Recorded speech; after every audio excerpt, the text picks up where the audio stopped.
So National Grid. We have about 30,000 people who predominantly spend their time either in the field, building, constructing new infrastructure. So ultimately, IT in National Grid is completely interlinked with what we do. Without the IT, none of it would work. So the interaction with David and his team at National Grid was amazing. We had a phone conversation with David and explained the concept of visualization.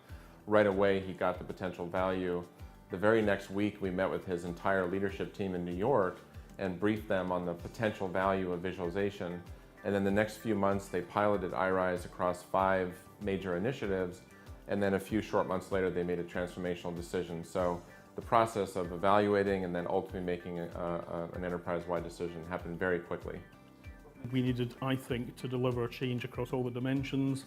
Changing the way we built systems, changing the way we engage with the business was a key priority. And therefore, even though there was a lot of other things going on, in the relative prioritization of the things you were trying to achieve, moving forward with a visualization strategy was absolutely key to that. And by gathering the metrics and proving that the rework truly was eliminated, that the end user satisfaction was much higher, that the speed to market was much faster, etc., it becomes quite unarguable in many ways. It becomes a key rational driver for driving the change through. So when we first came on site to speak to the GDFO team, when we first really used iRise on the project, we showed them some customer metrics from other customers and the savings that they had achieved. Now the team actually took one look at those figures and said, that's ridiculous, there's no way we're ever going to achieve anything close to that. Now at the end of the week, when we'd actually gone through the process and they'd seen how visualization really helped to speed up their program and helped to get sign-off on the requirements that they'd been trying to get sign-off on for 6 months, their estimates were actually even higher than that. So we talked around the region of about a 60% reduction in the requirements phase for that project. So at that point it was a case of, rather than carrying on tippy-toeing as it were to sort of a place where there's you fall over the edge and it becomes critical mass, I think at that point it was a case of this is something that we need to adopt wholesale as a kind of mandated part of our technology strategy. Well, iRise as a tool allows us to sit down and have very different conversations with the people that we're working with.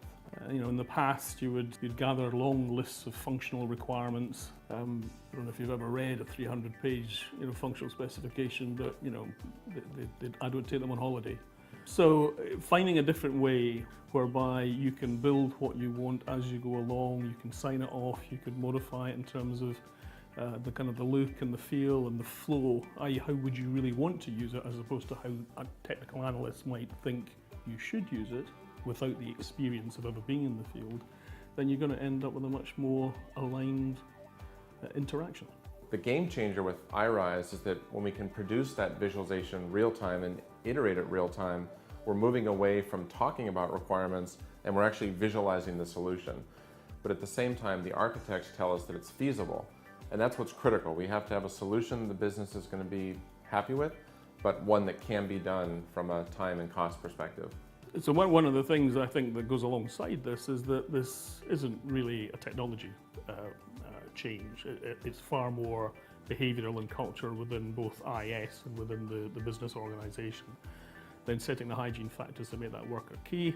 And I think also putting in place the support mechanisms to make that work are also key. So by setting up our Centre of Excellence, by making sure that it was properly resourced, by making sure that the Centre of Excellence and iRise were working together to kind of develop and propagate, if you like, the best practices that we were developing.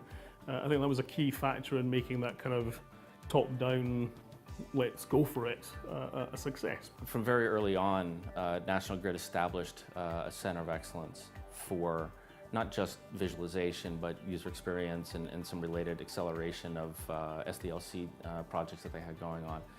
The COE supports project teams, enables project teams. They don't actually do the projects per se, but they act as a resource to the entire organization. It really shows a dedication to maintaining the transformation that they achieved in the early days.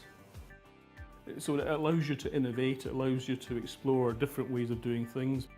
The words what if or I wonder if or if we did it that way You can't build that into the process of building a functional specification, but you can certainly build it into a kind of an agile type, iRise enabled dialogue.